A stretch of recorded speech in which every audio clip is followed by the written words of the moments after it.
start with the homage to the Buddha.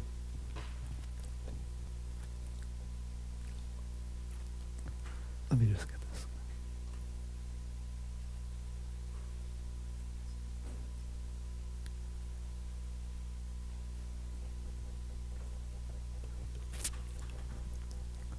Namo tassa bhagavato arahato samma sambuddhassa. Namo tassa bhagavato arahato samma sambuddhassa. Namo tassa bhagavato arahato samma sambuddhassa. Okay. Good morning, everybody. And now today we're going to get into the real nitty-gritty of the Abhidhamma. So I'm going to have to ask all of the people who came by car to turn your car keys over to the administration of the monastery.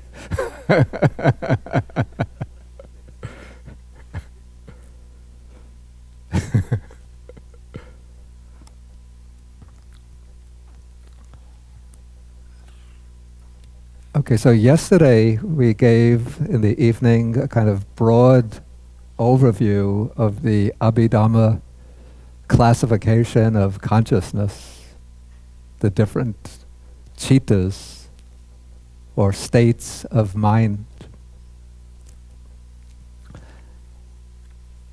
And last year we explored these states of mind, the chittas, in detail. But to understand what comes next, we don't need such a detailed understanding, but we can come directly into the subject matter. And I said last night that when we take chapter 3, I'm going to begin not with the first two sections, but with the section on functions, the compendium of functions. This is on page 122.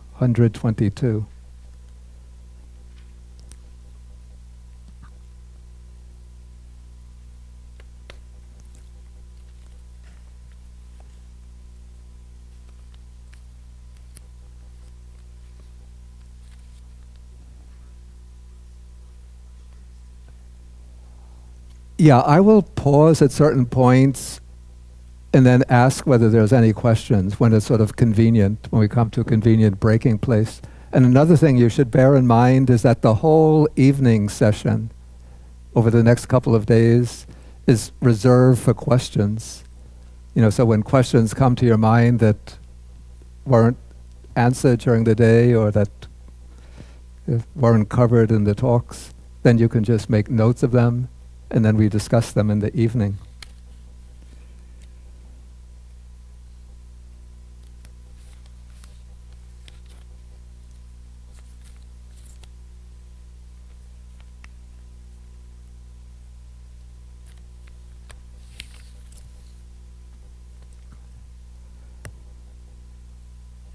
Okay, what we'll do, I'll read each of the sections and then offer explanation of it. Okay, so now we're coming to the analysis of functions on page 122. And so the text says, in the compendium of functions, there are 14 functions, namely rebirth linking, life continuum, adverting, seeing, hearing, smelling, tasting, touching, receiving, investigating, determining, javana, which it's a Pali word left untranslated, registration, and death. Their further classification should be understood by way of stage as tenfold, namely rebirth linking, life continuum, adverting, the fivefold sense consciousness, and so forth. That is, the rest are the same as listed under the functions.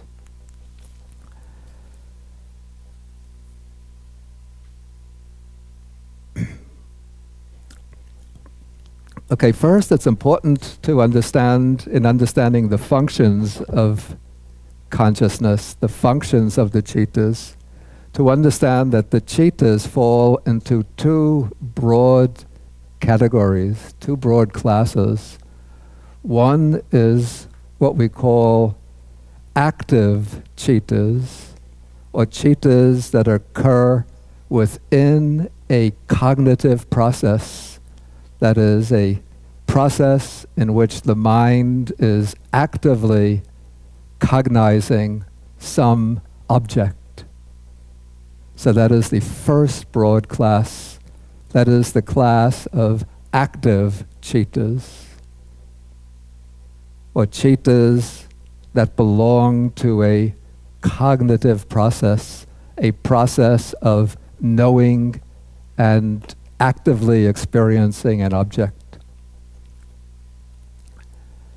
The second broad class is the class of chittas that are occurring outside the cognitive process.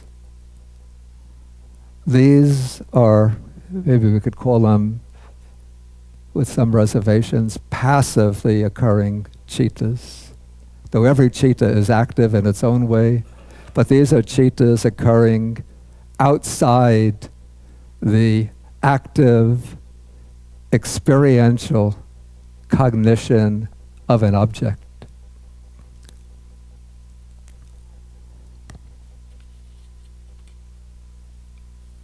Okay, so when we come to the analysis of functions, the first chitta, type of chitta that's mentioned here, is called the rebirth linking consciousness, or patisandhi. The word sandhi means connection, and pati suggests the idea of again. So this is the relinking or reconnecting consciousness. And this is the consciousness that occurs at the very moment of conception. This is the first consciousness in a new life. That is, when the stream of consciousness, which is coming from a being that has passed away, when that consciousness comes into the new existence to start the whole process of existence, that one initial moment of consciousness is called patisandhi, rebirth linking, because it links the old consciousness, the consciousness of the previous life, to the consciousness of the new life. And this relinking consciousness occurs only once in any life. It just arises very, very instantaneously and then perishes. But once it perishes, it has fulfilled an extremely important function, because if the relinking consciousness doesn't occur, then the new life doesn't occur. So this is the consciousness, it's like the spark that sets off a forest fire. If there's no spark, there's no forest fire. The spark just occurs for an instant, but it's enough to set off the forest fire. And so the arising of the relinking consciousness is what starts the ball rolling, so to speak, for the new life, the new existence.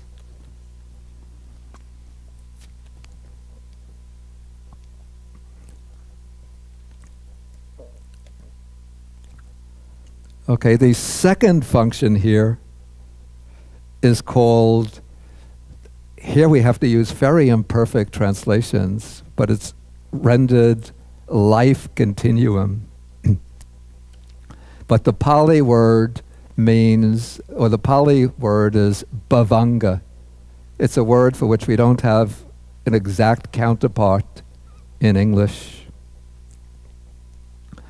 The bhavanga is, we have the explanation here, it's the function of consciousness by which the continuity of the individual is preserved through the duration of any single existence, from conception to death.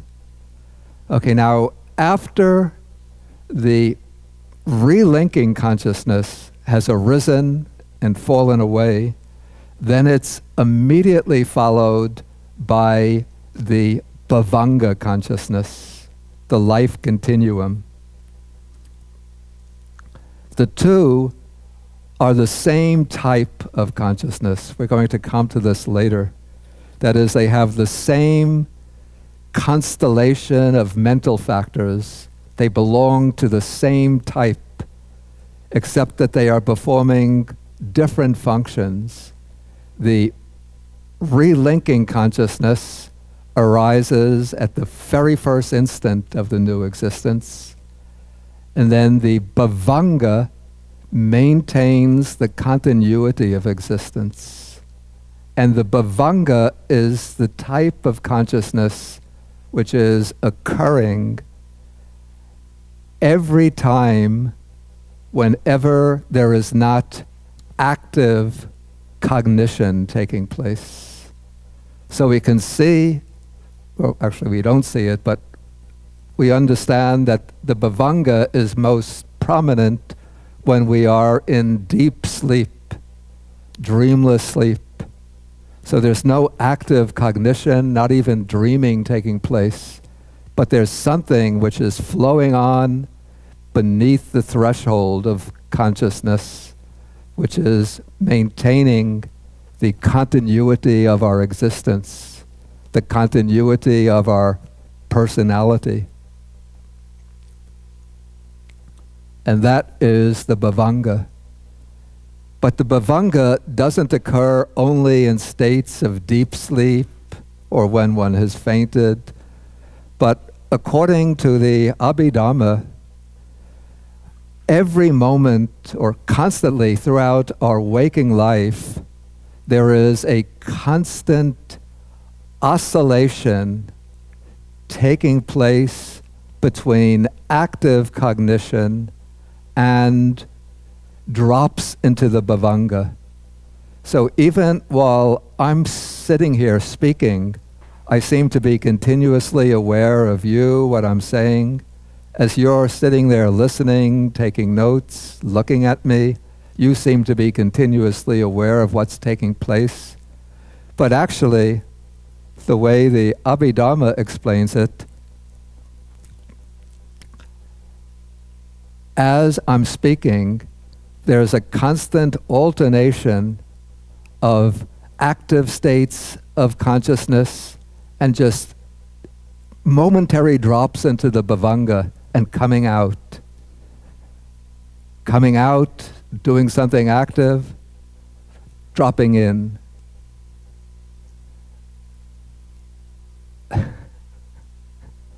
Okay, coming out, dropping in. Coming out, dropping in. And as you're listening also, there's a constant oscillation taking place of dropping in, coming out, dropping in, coming out. And yet this is all happening so quickly that we're not aware of it. We don't recognize the bhavangas. It's a little bit, to use an analogy, like a fluorescent light. If you look at a fluorescent light, we don't have fluorescent lights right here, so I can't point to it.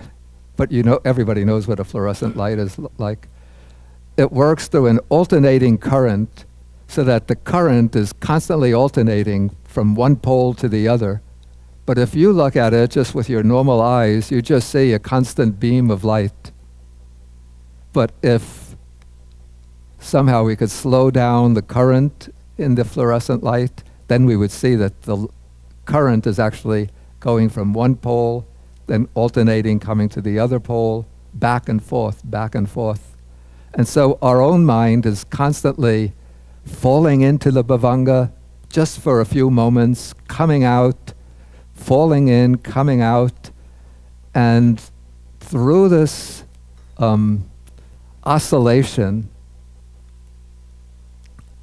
it's occurring so rapidly that we confuse all of these momentary perceptions together so that it seems like a continuous whole.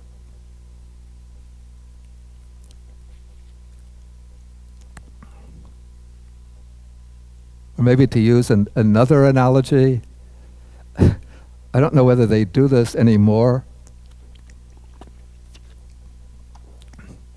I think it's been declared illegal, at least in the United States, but I remember back in the 1950s, a scandal broke out that like some of the soft drink companies were arranging when they were showing movies in the cinema, there would be a few frames showing drink Coke. Just, excuse me? They call it, yeah, subliminal advertising, they call that. Just a flash, drink Coke, or Coke is satisfying. And so it goes by so quickly that, you know, you're watching maybe a cowboy movie and the cowboy is riding on his horse. And then suddenly you think, wow, I could use a Coke.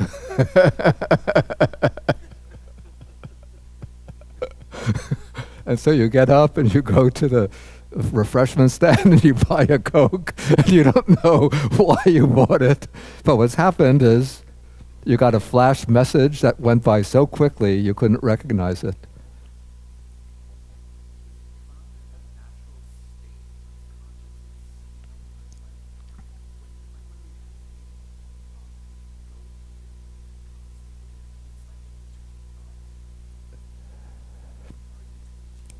It's in between processes of chittas, but you could just be going into like a calm state where thoughts are not arising. It doesn't mean that that's the bhavanga.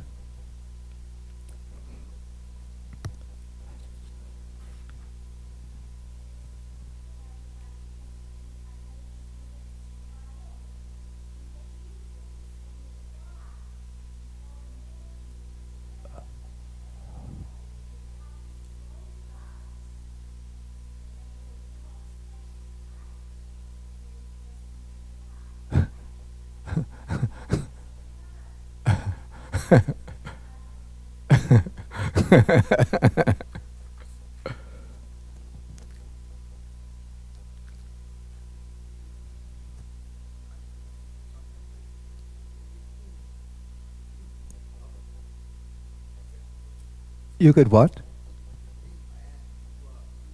Yeah. Yeah. No, the bhavanga is, as I said, it's a subliminal, deep flow of consciousness that's occurring at moments when we're not actively aware of an object.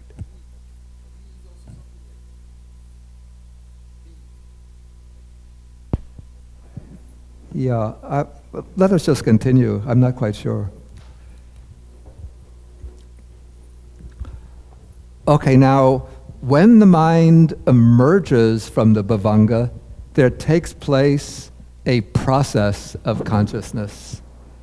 And then the process, the chittas that belong to a process, begin to occur. And to get a broad overview of the process of consciousness, I'd like you to turn to page 155.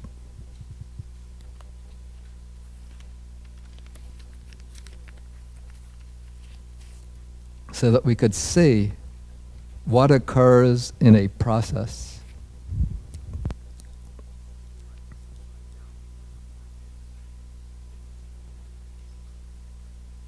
Upside down.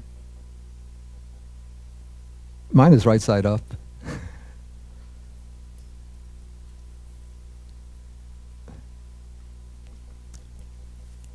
Okay, you'll see here there's a series of bhavangas going by. In the initial stages, when an object impinges on one of the sense doors. So a few bhavangas pass by, then the stream of the bhavanga gets cut off. That is called the arrest bhavanga. It doesn't take a policeman to do it, but it means that the bhavanga stops or gets cut off. Then there arises one consciousness that performs the function of adverting or turning to the object at one or another of the 5 sense doors. So whichever object is impinging most prominently on a sense door, the mind will turn to that object. Say if it's a visible form which is striking on the eye, then the mind will advert or turn to the eye door. If it's a sound striking on the ear, the mind turns to the ear door.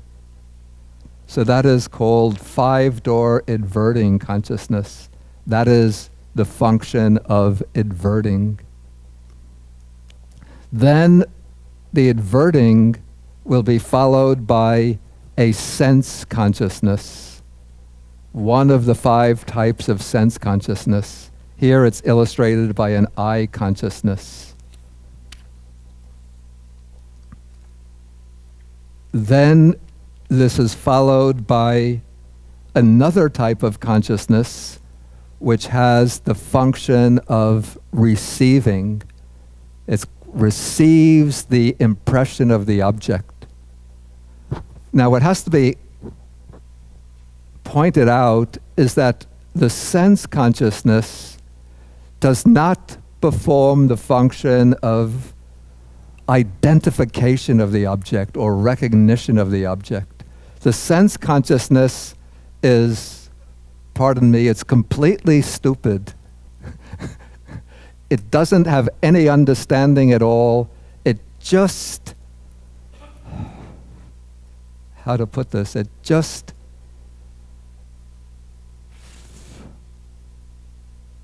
captures the impression of the object. It's like a camera. You use the camera to take a picture. So the camera doesn't know if you are photographing a beautiful object, an ugly object. It doesn't recognize whether this is your mother, father, husband, wife, children, friends. All it does is to take in the light, the colors, and take in those lights and colors and in some way preserve them as an impression. And so that is the function of the sense consciousness. It just takes in the impression of the object. Then the receiving consciousness, in a sense, receives that impression.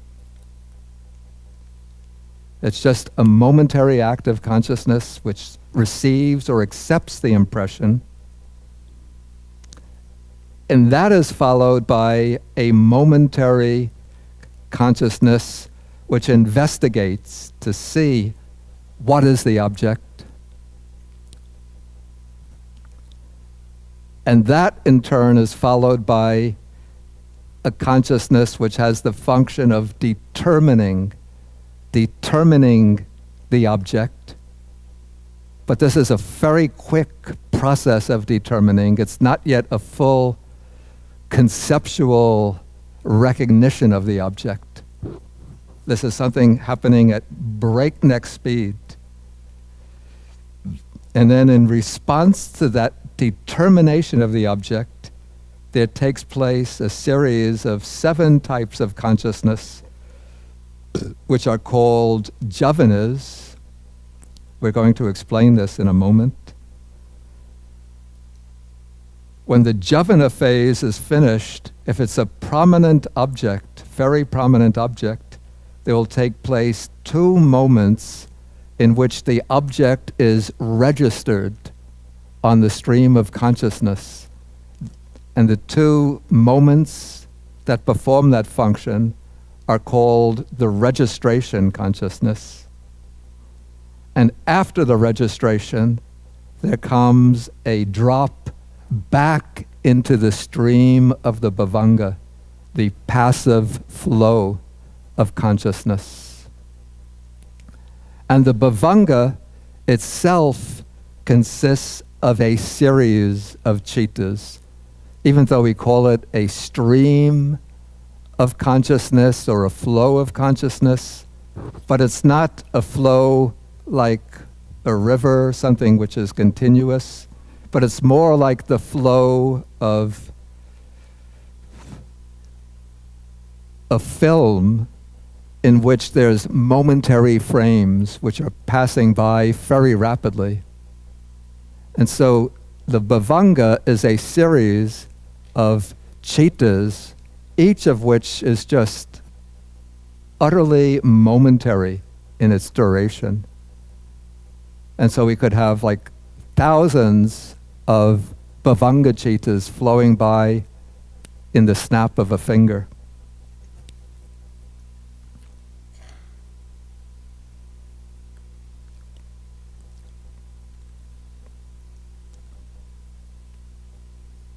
Okay, so now we can return from that table back to page 123. Okay, now we've covered the adverting, process of adverting. So far I've covered it at the 5 sense doors, but there's also an adverting that takes place when we cognize an object, not through the senses, not through the outer senses, but inwardly through the mind, purely through the mind without relying on the senses. That's called the mind door adverting consciousness. Okay, we've covered the 5 types of sense consciousness: seeing, hearing, smelling, tasting, touching. And then we've covered the receiving, investigating, determining consciousness. Okay, the javana, that is that type of citta that occurs usually 7 times in rapid succession. The word javana means running quickly. Literally, it means running quickly. But it's a word we just have to accept without translation. And this is the series of cittas, all identical in kind, that run swiftly over the object in the act of cognizing it, apprehending it. And the javana stage is extremely important because that is the stage in which we respond to the object. The earlier stages are stages in which the object is presented. The object is presented to us. We're somewhat passive in the earlier stages. So those stages are occurring through basically through the maturation of past karma. But it's in the javana stage that we react to the object, respond to it. And so it's in the javana stage that we create new karma, which can be either unwholesome or wholesome karma.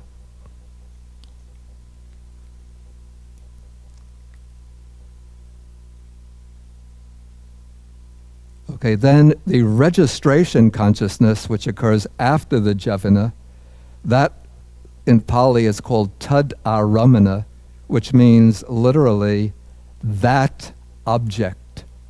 So this is a type of consciousness which takes the same object as the javanas and sort of registers it in the stream of consciousness. And this registration consciousness occurs only when the object is very prominent at the senses or is clear at the mind door. Otherwise, if the object is not so prominent, the registration doesn't occur.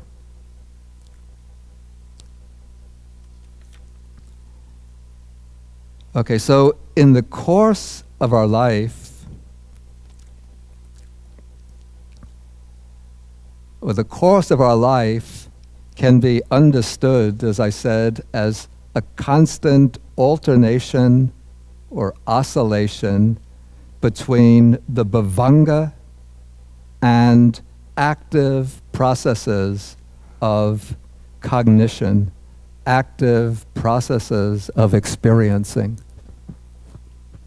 And so this alternation or oscillation of the two go on immediately after conception, all the ways up to the time of death.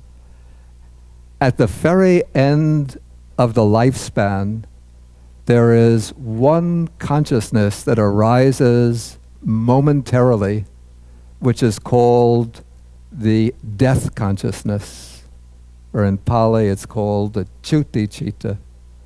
And that is the consciousness which just signs off from the existence that has come to an end. Now, the death consciousness is not the same as what is called the death proximate cognitive process. The death proximate cognitive process, that is the active process of consciousness that occurs shortly before death, is a karmically creative type of consciousness. In that process, we are creating new karma that's going to determine our next existence. The death consciousness is just one moment at the very end of the lifespan by which we, so to speak, say goodbye to the old existence.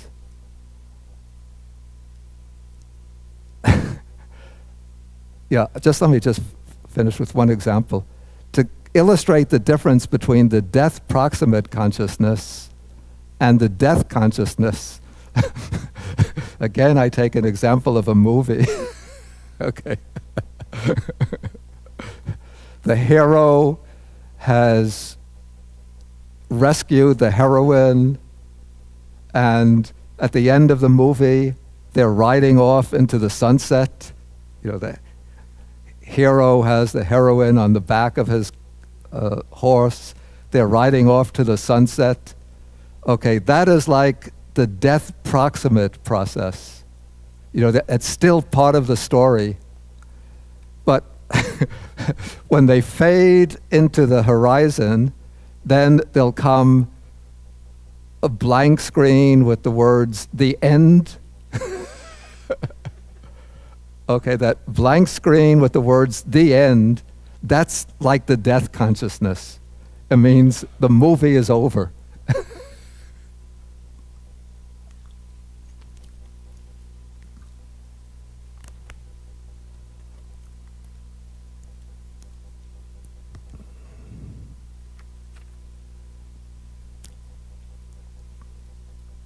And the death consciousness is of the same type as the rebirth linking consciousness and the bhavanga consciousness.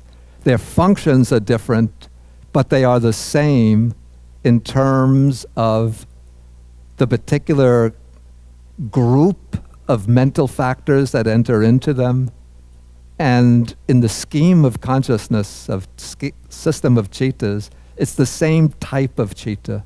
It's just that it's the same citta or type of citta performing different functions.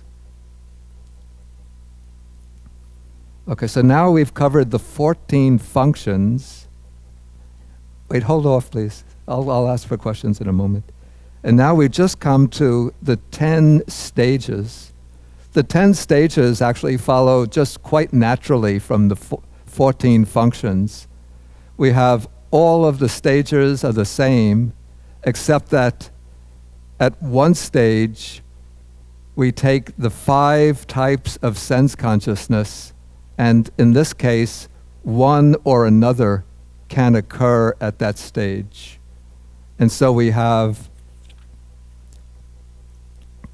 if we go back to page 122, we have, section 8, we have rebirth linking, life continuum, then we have inverting, then in the fourth place we have one or another of the 5 types of sense consciousness. And then that will be followed by number 5, then becomes receiving, then investigating, determining, javana, registration, and death. So if you take the 5 types of sense consciousness and you just group them all under one number, then we get the 10 stages. Okay, now I could ask whether anybody has any questions. And I saw a hand up in the back, please.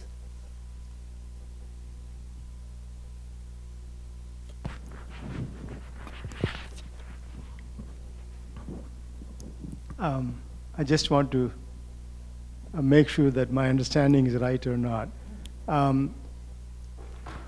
The bhavanga has to follow every cognitive process. Right. Okay. That's right. Okay. Yeah. And the Chuti-chitta, the death consciousness, does it have to have a cognitive process? No, the death consciousness is not in a cognitive process. Okay. It occurs on its own. It's just the final sign-off consciousness. Okay, that's, say if a death, closed death process is there, just before the death, there is a process, cognitive process. Yeah.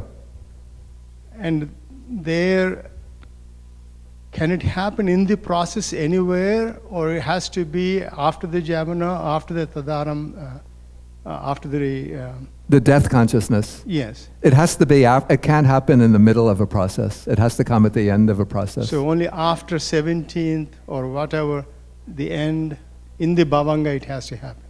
Yeah, though I think the death proximate process is shorter than the normal process. It's not the full 17. Okay. But we'll come to that later. Thank you. Okay. This gentleman, you could say your name when, I'll see if I could remember. Ed Lowry. Bhante, I want to refer back to your simile of alternating in and out of the bhavanga, to your using alternating current. Yeah. Do you think that this can be regarded, say, as a wave function, because alternating current can be described by a regular mathematical wave function? Is it alternating in and out like that in a smooth, let's say, for each citta, 3 phases? Yeah.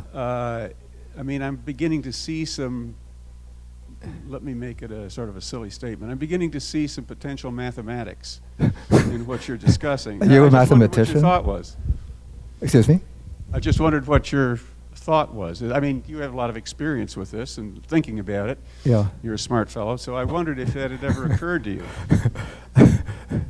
I dropped out of high school physics.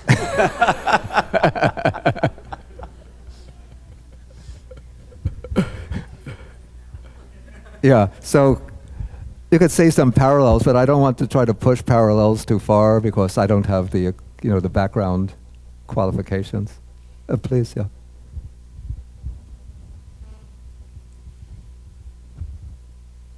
My name is Ying. I have a question on page 155. Page what? 155. Okay. On this table 4.1. There are 2 moments for registration. Yeah. And what's the difference between the 2?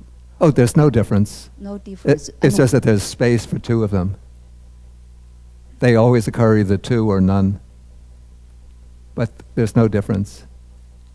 But why there are 2, not just 1? If there is no difference. What is that?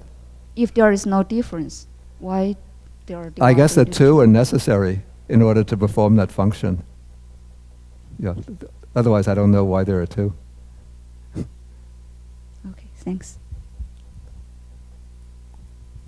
Bhante, I'm just trying to see how these consciousnesses that we've just covered fit into the big 89 picture. Yeah, we're going to come to that. Okay. Yeah, Thank that's you. the next topic. Okay, sorry. Thank you. Okay, this gentleman. Foundation. I learned in your earlier statement at the very beginning the diversion of Buddhism from the Hinduism. Is that in that consequences you mentioned about Atman? Is that the similar to the process that what is that Bhavanga similar to Atman? No, no. The Atman is a self that always remains the same, permanent, unchanging, stable. But the Bhavanga is, as I said, it's a series of momentary acts of consciousness arising and passing away, arising and passing away. So we could say that the Bhavanga is the Buddhist answer to the concept of the Atman. In the Hinduism, they believe that to preserve the continuity of the person, one needs a permanent self. So Buddhism doesn't accept the idea of a permanent self, so what preserves the continuity of the person is the Bhavanga, which is a sequence of moments of consciousness arising and passing.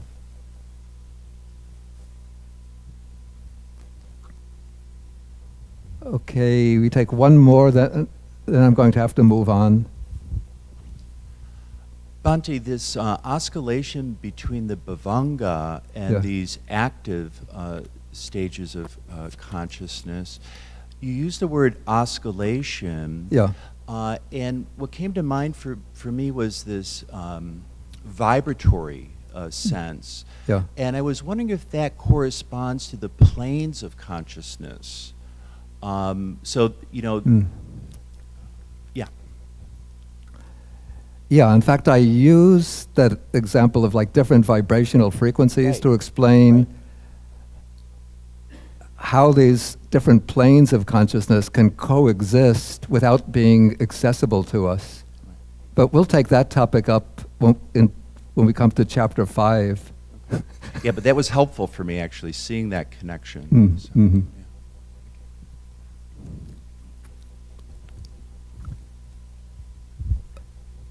Okay, we'll just take one more in the back, then we have to move on. This is Mr. Priti, is that? Raju, yeah, Prithviraj. Yeah. My name is Prithviraj. In the active process, you mentioned the jhavanas have ethical consequences. Jhavanas have ethical consequences. The determining consciousness before that.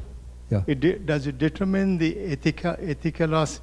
ethicosity of the things, and the jhavanas take that and run with it?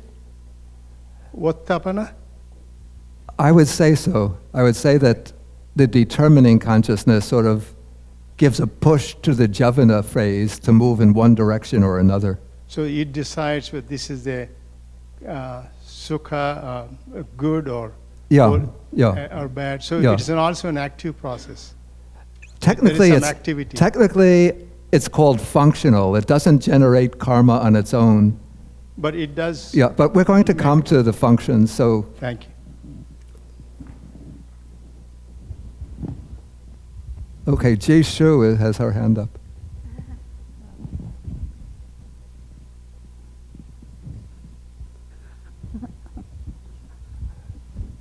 我的问题是说，那个死亡心的灭后，是不是接下来就是觉生心的升起？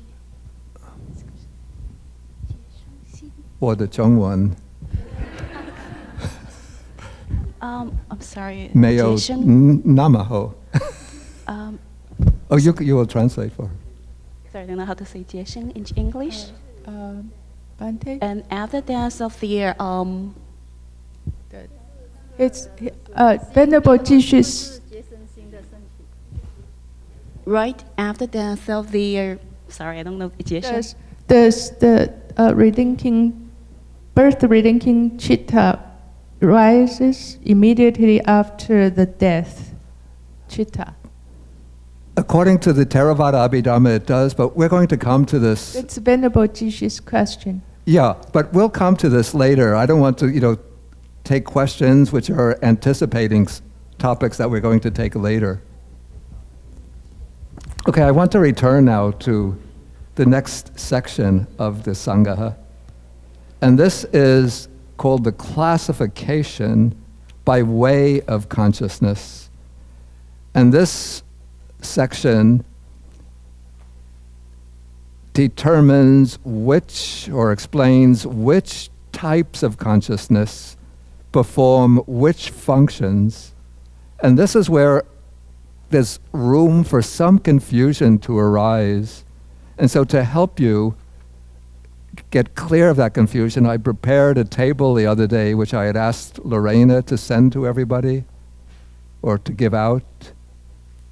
It's called Technical Names, Common Names, and Functions of Certain Chittas. So just keep that by your side in case we have to refer to it. But I'm going to be first reading from the text and then explaining. Okay, I'm on page 125 now, the first paragraph. Okay, now it's saying that in regard to the functions, 19 types of consciousness perform the functions of rebirth linking, life continuum, and death. They are the two types of investigating consciousness accompanied by equanimity, the 8 great resultants. The 8 great resultants are the 8 sense sphere resultant chittas accompanied by roots. Again, you can have the table on page. It's good to get several strips of paper, and when I mention a page, put that strip on that page because we will be flipping back and forth between several tables. So if you look on page 28, going down, you see the sense sphere beautiful chittas, 24. And the chittas, number 39 to 46, are the sense sphere resultants, of which there are 8. Those resultant chittas, one of the ways in which they function as a result is by taking on the function of relinking, bhavanga, and the death consciousness.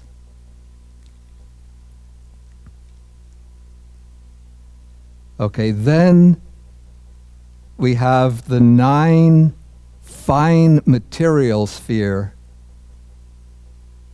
chittas. Or actually, it should be the 9 fine material sphere and immaterial sphere chittas. That is, the 5 fine material sphere resultant chittas. On the table on page 28, you see the fine material sphere chittas. Numbers 60 to 64 are the fine material sphere resultants.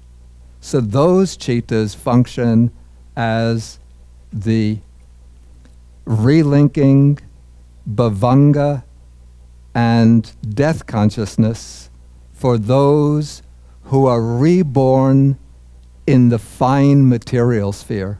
That is, in the superior worlds that correspond to the jhanas.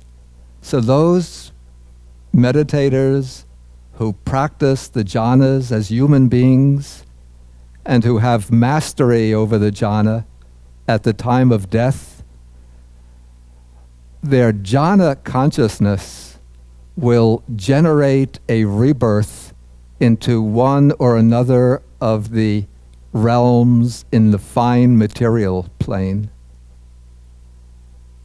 And when they take rebirth, their rebirth consciousness will be a jhanic type of consciousness corresponding to the jhana through which they passed away.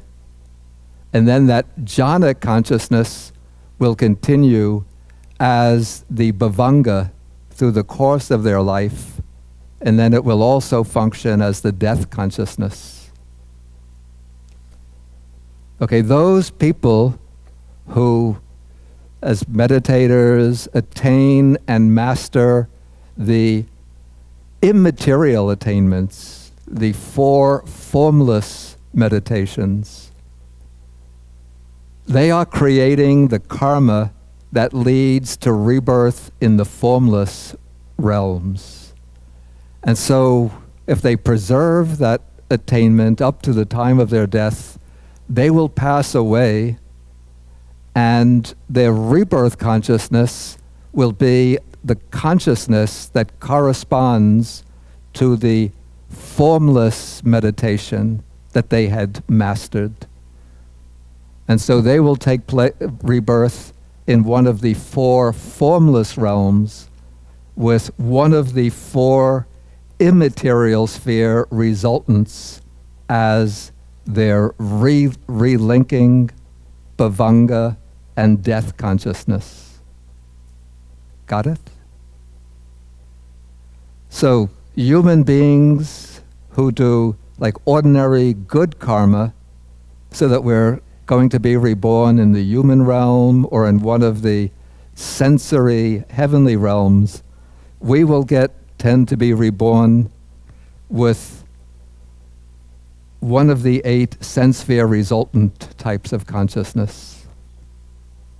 If we master the jhanas, or at least one of the jhanas, we get reborn in the fine material realm. If we master one of the immaterial jhanas, the formless meditations, we get reborn in the formless realm. So any realm of existence, in a sense, mirrors or reflects the type of karma that has been created by beings in this world, leading to rebirth into those realms.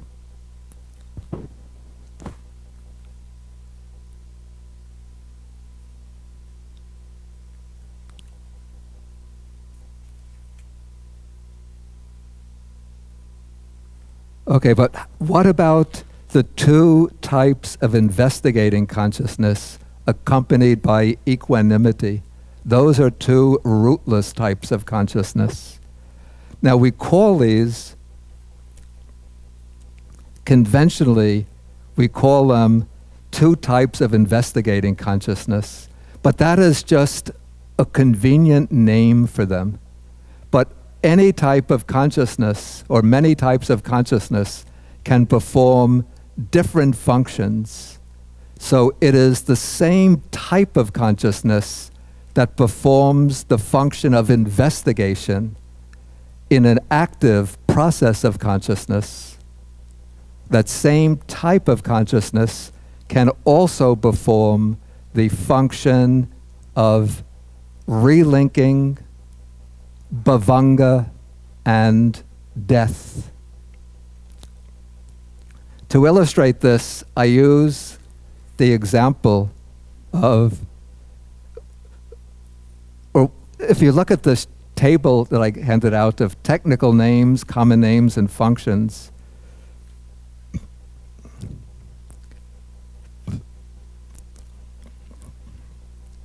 in the middle column, you'll see the investigating consciousness, which is accompanied by equanimity. We have wholesome resultant and unwholesome resultant. We see that these 2 types of consciousness can each perform 5 functions. They perform the functions of rebirth linking, bhavanga, and death. And they also perform the functions of investigating and registration. And so for convenience, we call this citta the investigating consciousness. But it doesn't mean that its functions are confined to investigation.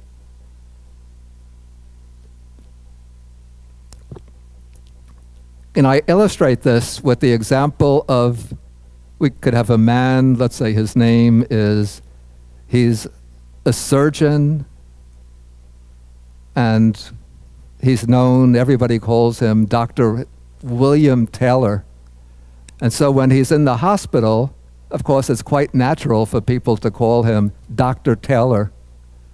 But suppose he is also the coach of his town's Little League baseball team, but still people out of respect for him call him Dr. Taylor. So if he's coaching the team and they say, one of the players, the kids, wants to get his advice, so he says, Doctor, when he addresses him, he'll say, Dr. Taylor, how do I throw a curveball? So he's calling him Dr. Taylor, but it doesn't mean that the man on that occasion that he's performing a surgery. But he's showing how to throw a curveball. And also, Dr. Taylor might be the treasurer for the local Lions Club.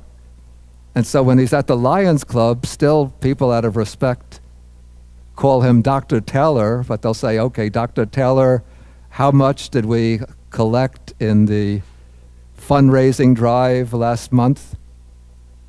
But when he's serving as treasurer, he's sort of promoting fundraising. He's not performing surgery, but everybody still calls him Dr. Taylor. So it's one man, but he's performing here 3 functions. A surgeon, that's his main function, Little League coach, and treasurer of the Lions Club.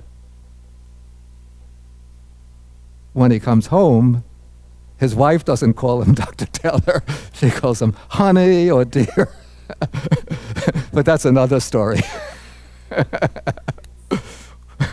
Or else she calls him, you fool.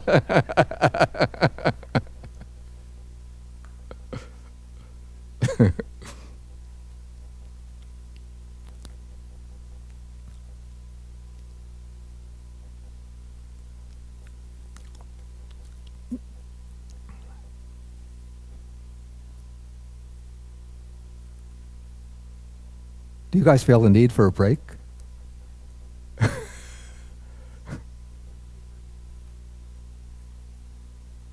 Let me see if we could just go through these quickly, then we could come back and explain a little more. Okay, so now we've covered the 19 types of chittas that perform the functions of rebirth, linking, life continuum of death. Then we have 2 that perform the function of adverting or turning to the object. One is, to get these, we have to go to the table of the rootless consciousness. On page 43, we have number 16, which is the 5-door adverting. That is the citta that turns to the object at one or another of the 5 sense doors, whether it's the eye, ear, nose, tongue, or body. But when the object is an internal object, something one is conceiving with the mind, then the citta that turns to the object is called the mind door adverting consciousness.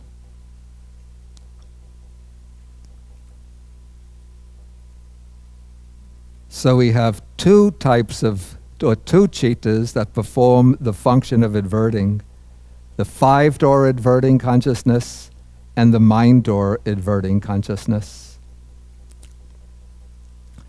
Then we have 2 cittas which perform each of the functions of seeing, hearing, smelling, tasting, and touching or feeling an object. Those are the unwholesome resultant, eye, ear, nose, tongue, and body consciousness, and the wholesome resultant, eye, ear, nose, tongue, and body consciousness. You see those also in the chart on page 43. Unwholesome resultant, wholesome resultant, the 5 types of sense consciousness. Then 3 chittas perform the function of investigating. We have the unwholesome resultant investigating consciousness accompanied by neutral feeling or equanimity, and we have the wholesome resultant investigating consciousness accompanied by equanimity. So those are 2 that perform the function of investigating. And then the third one is what I mentioned last night. That is, when there's a very pleasant object, then there will arise a wholesome resultant investigating consciousness, which is accompanied not by neutral feeling, but by a little charge of joyful feeling, a little feeling of pleasure or happiness.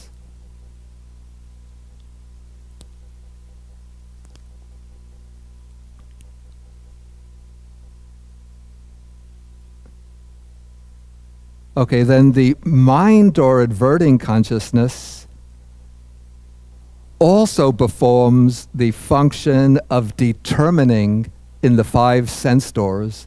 That is, it's the same type of consciousness which, when it's occurring through the sense doors, determines the object, and when it's occurring in the mind door, it turns to the object.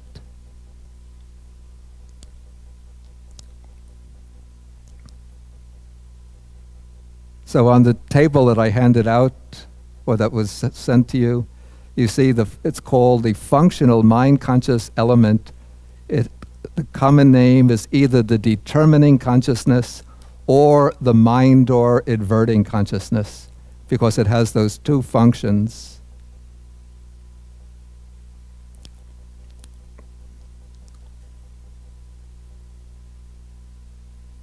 Okay, then with the exception of the 2 types of adverting consciousness, the 55 types of unwholesome, wholesome, fruition, and functional consciousness perform the function of jhavana.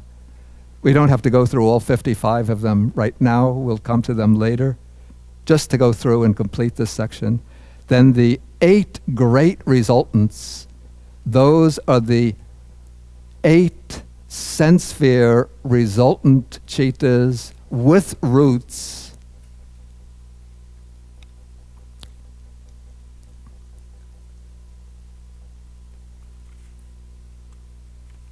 Again on page 28, is it?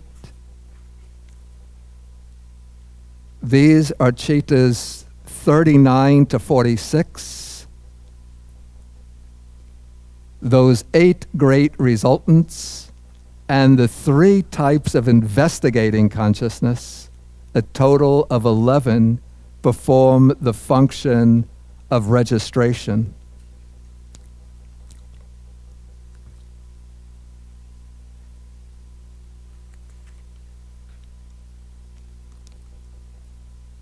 And there's a table which should make this very clear. This is the table on page 127, table 3.3. Okay, but before we go further, I think time for a 15-minute break. So we'll go from now until 20 after 10. Then we come back and we resume.